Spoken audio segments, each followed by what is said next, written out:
And station, Houston on Space to Ground 2. Are you ready for the event, Johnny? Houston Station, I'm ready for the event. And International Space University, this is Mission Control Houston. Please call station for a voice check. Station, this is Jeremy Myers. How do you hear me? Jeremy, this is Johnny on the International Space Station. I hear you loud and clear. Great. So Johnny, it's a privilege for me to moderate this conversation this evening.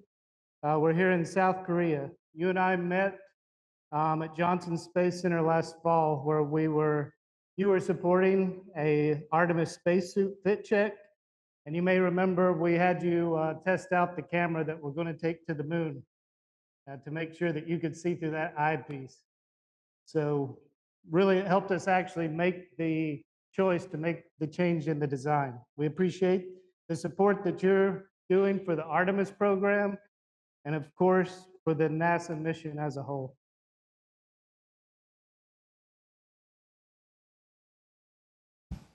Jeremy, it's good to talk with you again. I do remember that. That was a really memorable time for me, and I appreciate all the support you have done towards the spacesuit designs and what you're currently doing.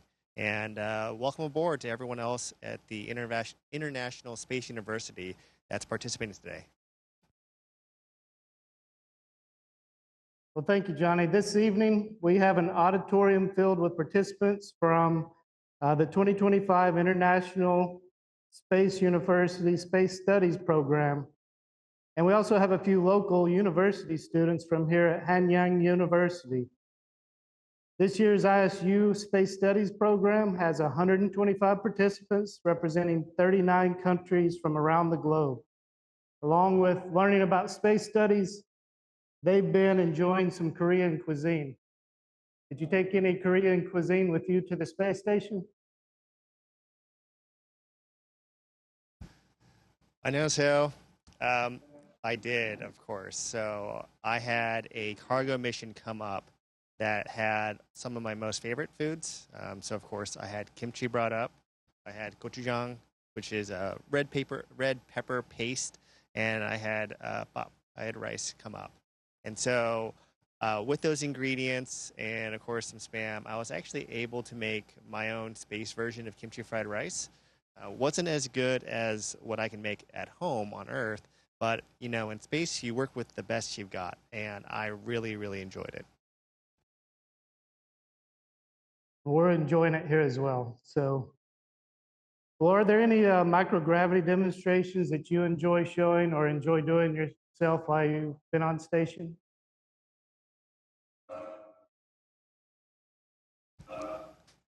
I mean, everything there. You just never get tired of microgravity. I mean, like I can just float in space. It's fun to play with our food. I've got to find a handrail so I don't float away, and never gets old. Trying to demonstrate microgravity. Thank you for that demonstration, Johnny.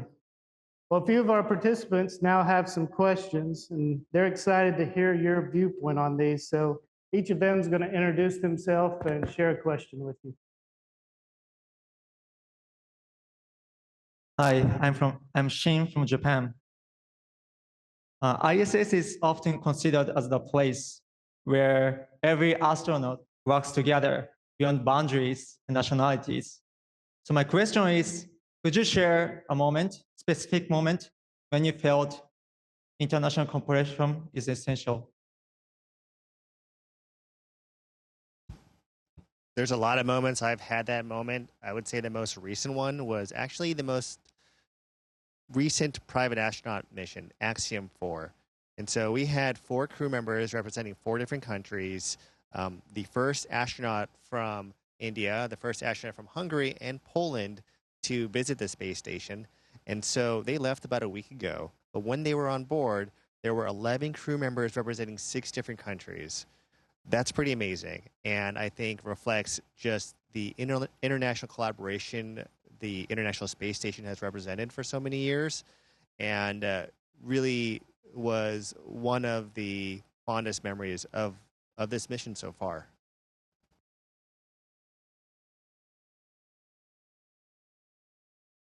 Hi, my name is Noemi and I'm from Italy. Mine is more a curiosity on how have you managed to find a balance between the intense demands of your career as an astronaut and your personal or family life?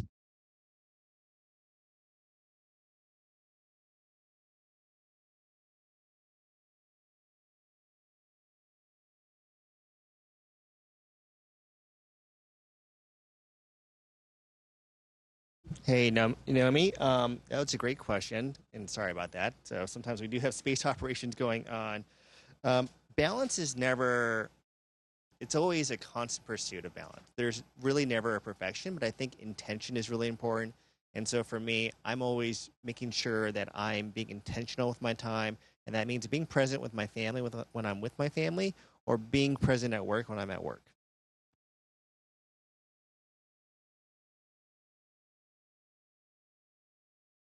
Hi, this is Joanna Ramirez from Colombia.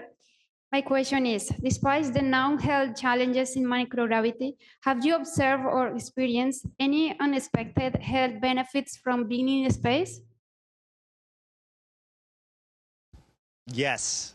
So because we're in a microgravity weightless environment, I don't have any sore spots, joints, no aches, and my recovery after a workout is really, really fast.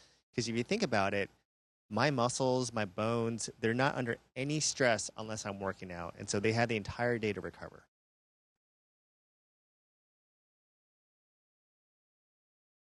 Hi, Dr. Kim. This is Pearlie Bundia from the United States. My question is, what is one feature of the International Space Station that you personally hope will be preserved aboard future commercial space stations? Thank you. Windows like the cupola. And so I know from an engineering standpoint, an engineer's worst problem to design around is an open hole in your space station. And that's essentially what a window is. But windows make that human connection that I think is so important and is part of our duty as astronauts on the International Space Station is to connect with people like you all who are interested in space, people around the world. And having that view of where we live, that beautiful planet, is such a big part of it. And I hope the future commercial space station has that. Hi, I'm Prathamesh from India. As we look ahead to the next generation of commercial space stations, what improvements or new capabilities would you personally like to see beyond just structural upgrades, especially in life support systems or daily living, that could make life easier for astronauts in low Earth orbit? The International Space Station's been up here for 25 years, and it's had incremental upgrades over time. We have internet on here, and that's pretty amazing. Despite all that, I do hope the future space station has a lot more modern upgrades. I'd like to see maybe some more automation or improvements in environmental control systems, a better way of disposing waste. Right now, all of our waste is disposed through disposable cargo vehicles. If we could design a way where we could dispose of space trash in a safe way, that would be really helpful. And I would think just some other quality of life improvements. There's always a constant hum, a noise on space station, and so maybe in future designs, if we could design a quieter space station, I think that would help out a lot.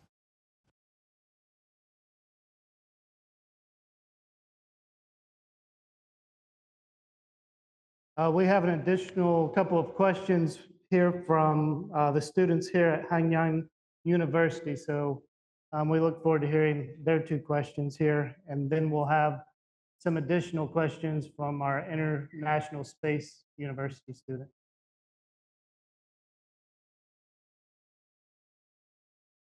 Hi, I'm Spin from Hanyang University in South Korea. My question is, to what extent has automation, artificial intelligence, or unmanned operation been implemented over the ISS? Have you experienced a noticeable reduction in manual tasks due to these systems? So we have various automated tasks on board the space station. We have things that are maybe on more of a software basis where our ECLIS, our environmental control system, or certain warnings are monitored, telemetry is monitored, and there might be responsive actions done automatically in case of an emergency. We also have maybe more physical automation tasks. Our Japanese colleagues have a robot that actually can fly around and has a camera on it. And the idea, among other things, is that it reduces the workload of humans for a robot to fly around and be a mobile camera. We also have other robots on board that can do various automated tasks. We're not completely there yet where it significantly reduces the workload of a human being astronaut.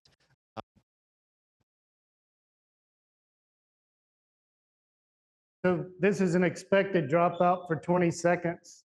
They'll be back in a second.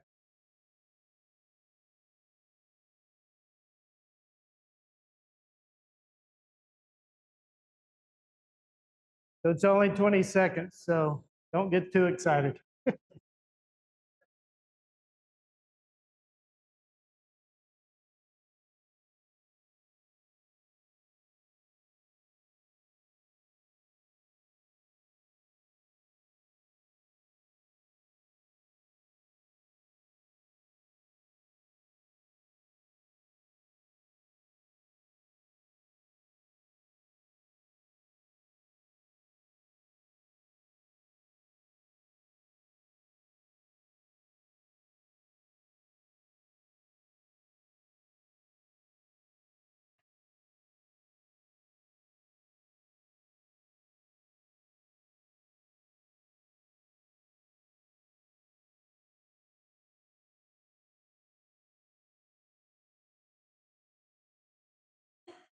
We see you again, Johnny.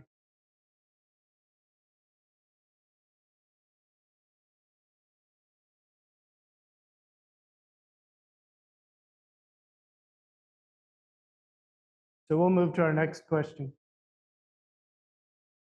Hi, I'm Jirun from Hanyang University. It's an honor to speak with you. I have a question about how the ISS handle potential corrosion. I knew that the protocol of avoiding debris in low Earth orbit, but how does the station prepare from the stress from beyond, like object in higher orbit or solar storm? Is that something that worries you?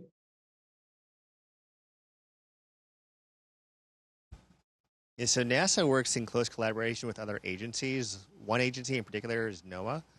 And NOAA is an agency that monitors space weather, among many other things.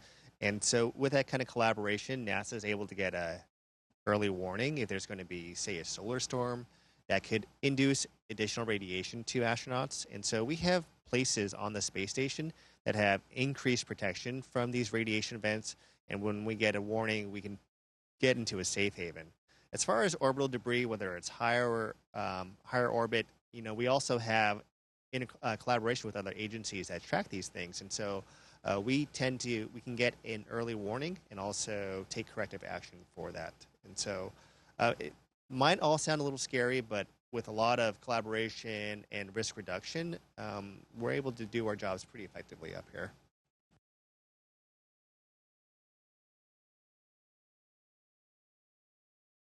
Hello, my name is Jeroen Lichtenberg and I'm from the Netherlands. And my question builds upon the first question that has been asked and is as follows.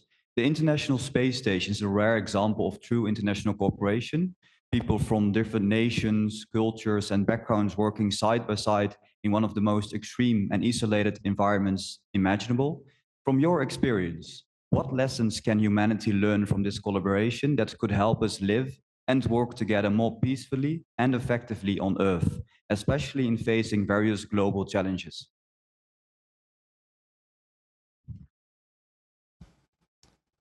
It is such a great question, and it's hard to find a place where to start.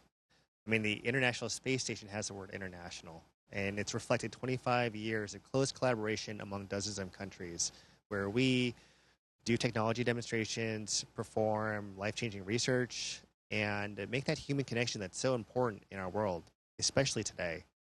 And I talked about the Axiom recent private astronaut mission. We had 6 different countries, 11 different crew members, all of different backgrounds, but yet came together to work very collaboratively, successfully on the International Space Station. I think this all reflects that we're much stronger when we work together than when we work against each other. And so I think that we can find that collaboration can transcend any kind of conflicts. And I think we can continue that work down on Earth.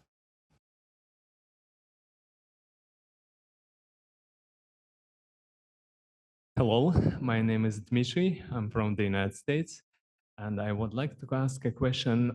Does space have an odor? What do you smell when a spacecraft arrives and you open the hatch?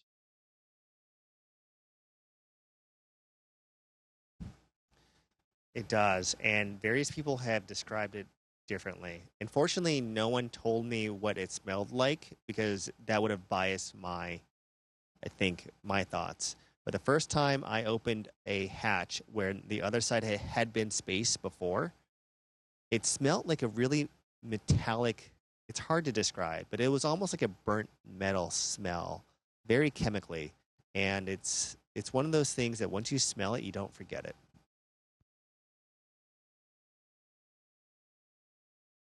Hello, my name is Justin Ellie. I'm a future astronaut from California.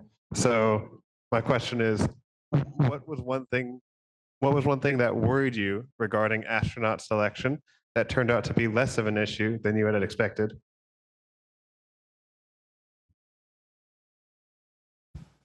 Justin, I wish you the very best in your future endeavors as an astronaut. I'm also from California. And so one of the things that I maybe was worried about was maybe not having the right background for all the various tasks, all the different hats that we have to wear at NASA. And then coming here, I've realized that that's really not important. And one, the training is excellent. NASA will prepare you for anything that you might get into. But the real strength of the NASA team is that we select people on varied backgrounds who have been in high performance environments. And when we put us all together in a room, on a flight control team, in a mission control room, we do amazing things. And it's one of the best parts of working at NASA.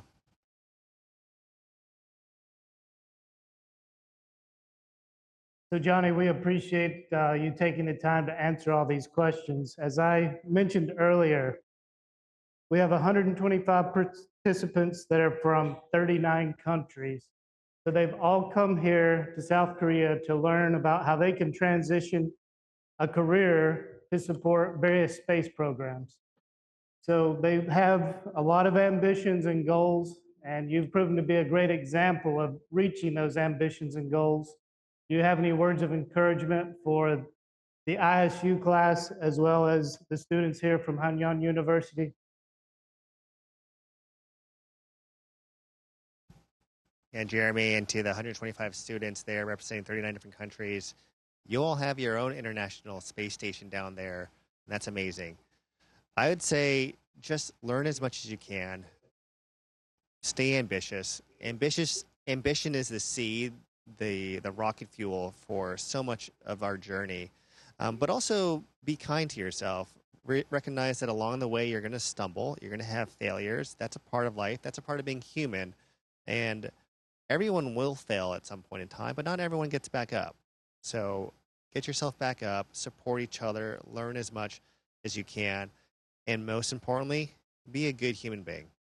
The world needs it. Well, thank you, Johnny. I think we're signing off from the International Space Station. Thank you, Johnny. I think we're in Station does use an ACR that concludes the event. Station does use an ACR that